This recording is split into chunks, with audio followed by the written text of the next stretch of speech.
కొన్నిసార్లు కెమెరా కూడా ఆపరేట్ చేసాం, సౌండ్ రికార్డింగ్ ఆపరేట్ అంటే డబ్బింగ్ చేసాం, ప్రతి ఒక్కటి చేసుకుంటూ వెళ్తున్నాం. కానీ నిర్మాతగా అయినప్పటికీ వచ్చిన ప్రతి కొత్త ఛానల్లో నేను ప్రోగ్రామ్ చేశా, సీరియల్ చేశా ఓన్గా.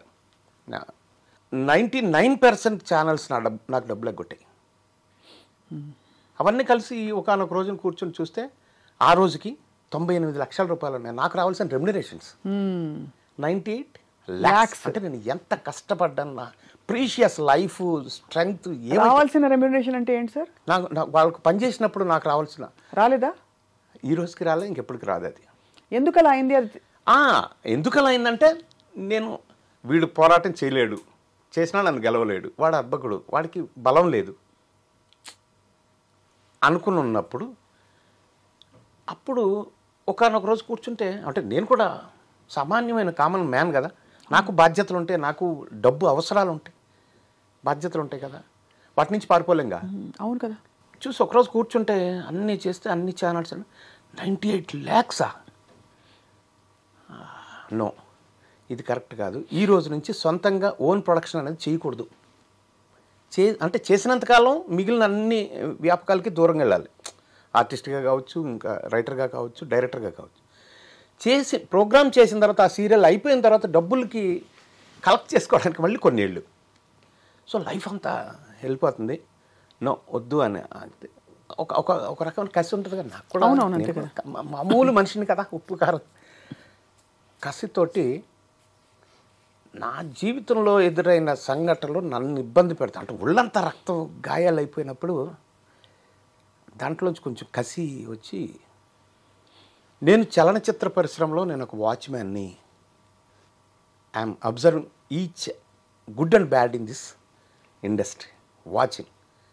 లోపలికి వెళ్ళలేకపోతున్నా, స్థిరంగా ఉండలేకపోతున్నా, బయటికి వెళ్ళలేను. తెలుగు చలనచిత్ర పరిశ్రమ వాచ్మ్యాన్ ఆత్మకథను ఒక రాయాలనుకో. సరే, 98 లక్షలు కాదు, ఇంకా నాకు అర్థం కావట్లేదు. 98 లక్షలు ఒకళ్ళు మీకు ఇవ్వలేదా? పలువురు ఇవ్వలేదా? పలువురు అంటే ఏమంటారు వెళ్ళినప్పుడు? ఇదిగో ఇస్తాం, అదిగో ఇస్తాం. ఇప్పుడు ఒక ప్రోగ్రామ్ మీరు చేస్తున్నారు అనుకోండి, అవును, ప్రొడక్షన్ ఖర్చు అవుతుంది కదా. ముందు మనమే ప్రొడ్యూసరే పెట్టాలిగా. పెట్టిన తర్వాత వాళ్ళు ఛానల్కి ఎలా ఉంటుందంటే, నీ ప్రోగ్రామ్ రేటింగ్ రావటం లేదు అనేది ప్రధానమైన ఒక సాకు. మంచి చాకు అది. రేటింగ్ రావటం లేదు, నెక్స్ట్ వీక్ నేను తీసేస్తున్నాం అంటారు. గప్పుకుని కాళ్ళ వెళ్ళ పడతాం, ఇంకా 1 వీక్ ఉంచుతాం అంటారు. ఆ 1 వీక్ తర్వాత ఒక ఓచరిస్తారు. ఫుల్ అండ్ ఫైనల్ పేమెంట్ అని ఒప్పుకుంటే, ఇదిగో నీకు 20 లక్షలు రావాలి, 2 లక్షలు ఇస్తా అని ఒప్పుకొని రాసిస్తే 2 లక్షలు వస్తాయి. ఆ 2 లక్షలకే మనం చాలా జీవితం మారుతుందనే ఫీలింగ్లో ఉంటాం. బోళ్ళంతా మళ్ళీ వాళ్ళకి ఇవ్వాలి కదా, టెక్నీషియన్స్కి. అవును కదా, వాళ్ళ బాకీలు. అలాగా అందులో నా రెమ్యునరేషన్స్ ఉంటాయి, నా లాభాలు ఉంటాయి. సో అవన్నీ అలాంటివన్నీ కలుపుకుంటే. సో అలా మీరు ఒక పీరియడ్ ఆఫ్ టైం అయింది. అవును. అంటే పెద్ద పెద్ద ఛానల్ సంస్థలు ఎవరైనా, అంటే మీరు పేర్లు చెప్పట్లేదేమో. అదే ఎందుకు అవసరం అంటే చెప్పేచ్చు. అంటే కేబుల్ నెట్వర్క్ నుంచి శాటిలైట్ నెట్వర్క్ వరకు నేను ప్రోగ్రామ్ ఏదైతే సీరియల్ చేస్తున్నా, ఆ సీరియల్ అన్నింటిలో నాకు నష్టమే జరిగింది. అంటే ఎక్కువగా ఇవే ఉండేవి, ఈటీవీ, జీటీవీ, ఇవే కదా. ఈటీవీ ప్రోగ్రామ్ ఇప్పుడు మనకు చేయలేదు. అదే మట్టి మనిషి ఒకటి చేస్తాం, అది ఫ్రెండ్స్ తోటి చేస్తాం, అది వేరే ప్రారంభం. కానీ వేరే ఛానల్స్ వాళ్ళే కొట్టేశారు. ఏ దశకంలో సార్ ఇది? 90 వరకు, 90 అంటే 89 ఆ టైం నుంచి 2000, 2003, 2005 ఆ టైం వరకు. ఎందుకంటే మనకి ఈ సీరియల్స్ అవి పుంజుకున్నదే 90s దశకంలో. అవును, ఆ టైంలో అంతే. అప్పటి నుంచి వచ్చాయి. ముందంతా మాకంతా టెలిఫిల్మ్స్, సింగిల్ ఎపిసోడ్లు అలాగే. చాలా ఇబ్బంది పడి ఉంటారు మీరైతే. చాలా చాలా చాలా చాలా. ఆస్తులు అమ్మేశారా? ఆస్తులు లేవు అమ్మడానికే? ఎక్కడ కొన్నా అక్కడ అమ్మా. అదే కొన్నా. చాలా కష్టపడి డే 1 నుంచి కష్టపడుతున్నాగా.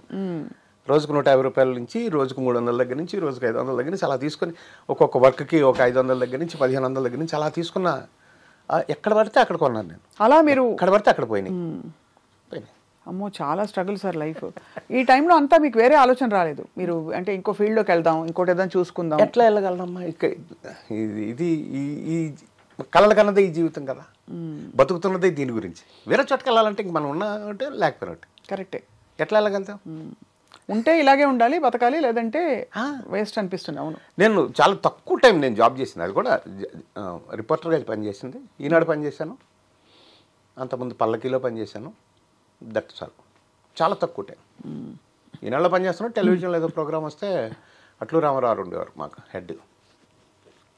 ఆయన టీవీలో పనిచేయడానికి లేదు అని మెమో ఇచ్చారు నాకు. నేను కాగితం తీసుకుని రిజిగ్నేషన్ ఇచ్చేసి స్వీట్లు పెట్టి వస్తే నాకు అదే ఇష్టం సార్, జాబ్ వద్దు సార్, అంతే. చాలా తక్కువ టైం. సో అంత మంచి హెల్ప్ అందింది అని అతను చెప్పే నాకు కృతజ్ఞత ఏదైతే ఒక లుక్లో ఉంటుందో, ఒక కంటి చూపులో ఉంటుందో, అది చూసిన రోజు ఎంత ప్రశాంతంగా ఉంటుందో తెలుసా నాకు. నేను చేసిన హెల్ప్ చిన్నదే కావచ్చు, అసలు నా స్టేట్మెంటే చేతనైన సాయం కోసం ఎప్పుడైనా ఎక్కడైనా మనం సైతం ఎవరికైనా చాలా అప్పుడు నాకు ఎస్, ఇది కదా జీవితం, ఇది కదా నా లైఫ్, ఇది కదా నేను తృప్తిగా ఉన్నటువంటి, ఇది కదా. అంతకుముందు ఉలిక్కిపడి మిడ్ నైట్ గప్పుకుని లేచి గుండె పట్టుకొని ఒకానొక సందర్భంలో నా స్నేహితులు చనిపోయిన వాళ్ళు ఉన్నారు, అలా అచ్యుత్ లాంటి వాళ్ళు. ఏంటి ఈ ప్రాబ్లం అలాగ నేను కూడా అనుకునేవాడిని. ఎస్, ఆ తర్వాత నాకు ఎప్పుడు అలాంటి ఇబ్బంది లేదు, ప్రశాంతంగా.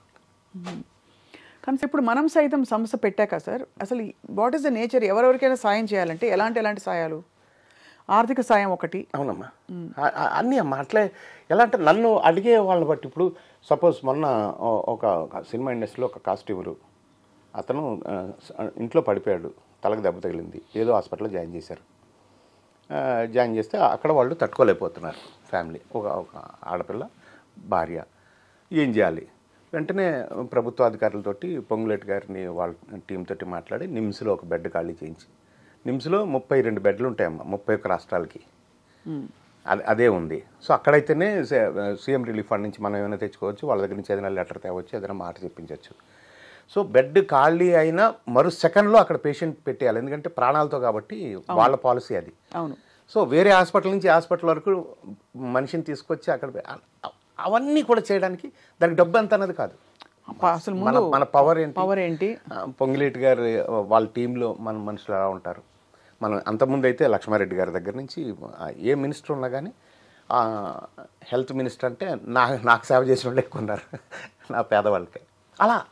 అలాగా ఇండస్ట్రీకి సంబంధించిన వాళ్ళందరికీ నేనున్నాను అని చెప్పే ఒక సంస్థ మనం. ఎస్ అమ్మా, అంటే ఇలాంటి ఒక వ్యవస్థ పెట్టినప్పుడు ఇండస్ట్రీ వరకు లేకపోతే ఫలానా శాఖ వరకు అన్నది ఉండకూడదు.